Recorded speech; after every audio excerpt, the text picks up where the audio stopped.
Hey everybody, John Granato and Lance Zierlein from the bench. Mornings on ESPN 97.5 and 92.5. Ken Rosenthal put out a tweet, and in his report put that the Astros were trying to trade Carlos Correa, and it might have had something to do with DJ LeMahieu coming over, playing third base, while Alex Bregman plays shortstop.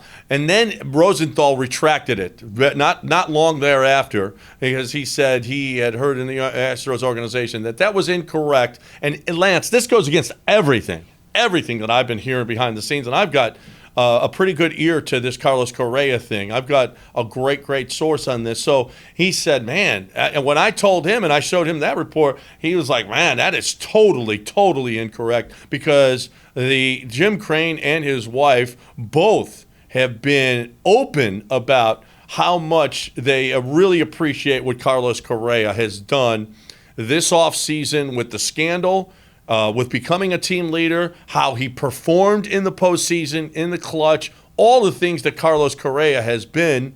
And, Carlos Correa, I'm telling you, is probably going to be, Carlos Correa is going to get offered a long-term big contract by the Houston Astros. So this whole report has been incorrect. And let's face it, Carlos Correa has won the battle. If it was a battle versus George Springer, Carlos Correa is the last man standing. Yeah, and it wasn't a battle between those two guys, but it might have been a decision for the organization to say we got to go one or another. The dangerous thing was the concern, and it still is to me, is it's all about, does Carlos Correa want to be a Houston Astro? Does he want to stay in Houston the long term? Because if the answer is yes, they can get something done.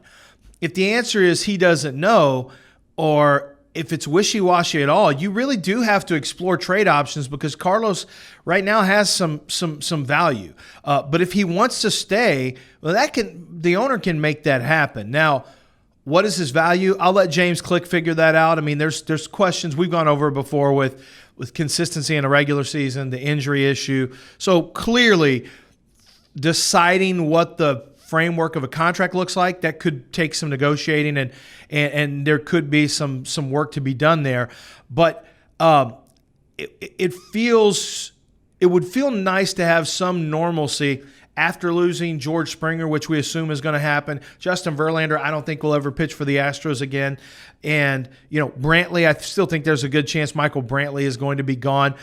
It would be nice, even though you're not picking anyone up, for you to just say, you know what, Correa, Bregman, Altuve, depending on Jordan's health, it'd be nice to keep at least a chunk of your core together. And Tucker is on the way up now. Yeah, no, and Tucker as well. He's also going to be a fundamental guy. And what's fundamental in my life, Lance, is Coors Light. Yeah, I know. It is fundamental. And here's the reason why, because it's the official beer of everything that I do. The holidays, Coors Light. Not holidays, Coors Light. Golf, Coors Light. Breathing, Coors Light. That is the official beer of everything that is John Granato. Make it the official beer of you and everything that you do as well. Coors Light, cold, clean, crisp, refreshing, the world's most refreshing beer. Texas chill, baby. It's Coors Light. I wonder if, in any way, shape, I wonder who got a hold of Ken Rosenthal. Was it Carlos Correa's side saying, what are you talking about? Or was it the Astros saying, whoa, dude, this could poison this relationship? Or better yet, John, where did it come from? Because that's not something he's just throwing out there randomly.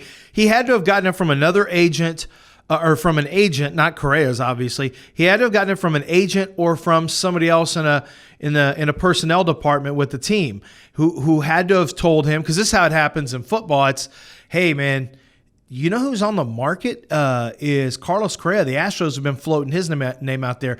And to be fair to Ken Rosenthal, he didn't say they were trying to trade him. He said they were floating his name out there. So he got it from somewhere.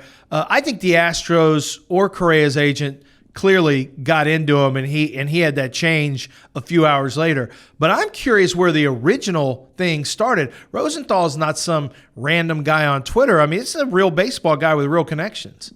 Yeah, no, and I'm wondering whether or not in any way, shape, or form this is in the back of Carlos Correa's mind now, and wondering whether or not the organization was Ken Rosenthal lying? Was it somebody from the organization floated it out there? Why would they do that? Well, do they not want me here? All of these things. But I think Carlos is feeling appreciated by the organization, and I do think that there's a good chance that Carlos Correa will sign a long-term deal. It's got to be a big one.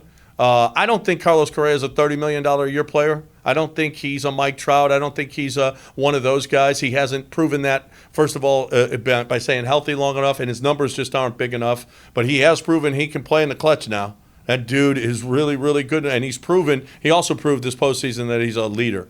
That he, so I think Carlos Correa is going to get a nice bump. I don't think he's going to be one of the highest paid, though. If I said the per year average, George Springer minus $3.5 million against Carlos Correa when Correa signs his next contract, because that might not be for another year, so maybe the market will go back up. Who do you like? Minus $3.5 million per year, Springer versus Correa. Well, yeah, I'm going to say that Springer's probably 25 a year. At 5 years, 125, and I think Correa's probably 120. I think, and then probably 20 a year. So I think that's going to be a close number. I still take George. I think minus 3.5. If you're Correa, why would you do a 6-year deal at that price?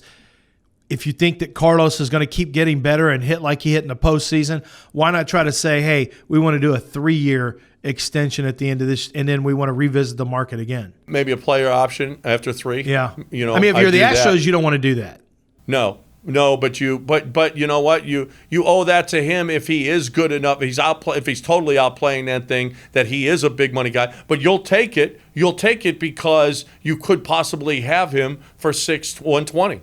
Yeah, and even if it's 3 more years, at this point, you just want to extend your, keep that window open with Bregman and all those guys. So the main thing is getting Carlos, knowing that he wants to be here, and then getting him inked for extended years, no matter how long the deal is, whether it's shorter or even a little longer. At least you have some certainty. And this has been an uncertain offseason. You need some certainty right now for the Houston Astros.